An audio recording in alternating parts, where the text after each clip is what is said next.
how will this whole COVID-19 thing and the shortened time players have on campus this offseason affect coaches who are on the hot seat?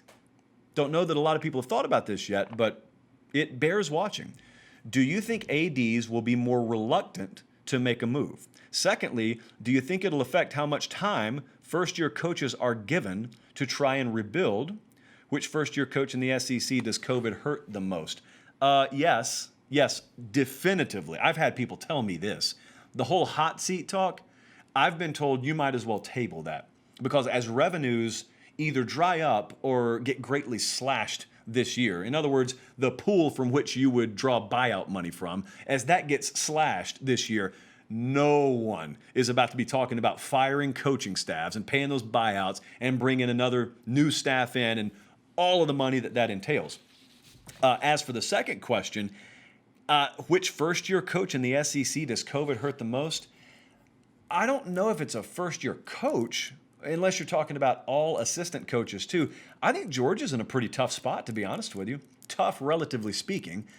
9/10 of the conference would gladly trade spots with them. But they're not in an easy spot right now at all. You know, Alabama always overturns coordinators.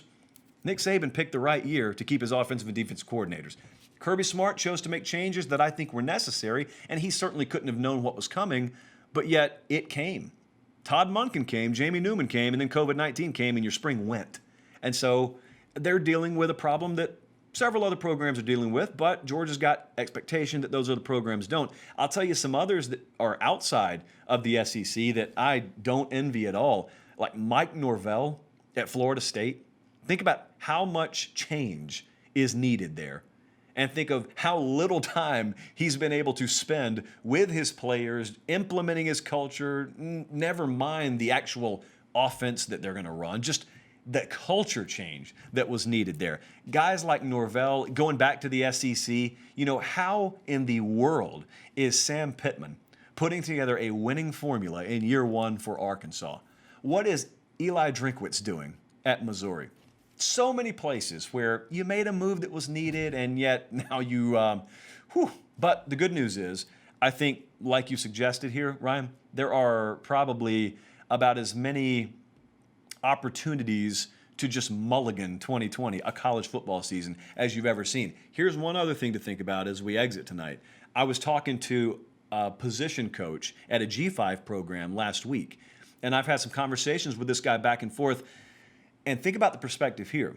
Now, this sounds cutthroat because it is cutthroat. A lot of these up-and-comers, a lot of these coaches who are rising, coordinators, position coaches, and head coaches at the G5 level, they and their families are counting on a certain percentage of the Power 5 coaches being fired, because that opens positions for them to elevate up into the P5 level. And as a result, those paychecks get bigger and bigger and bigger. And there's a lot of concern right now. I know it sounds like a first world problem, but I mean, this is the livelihood of these folks.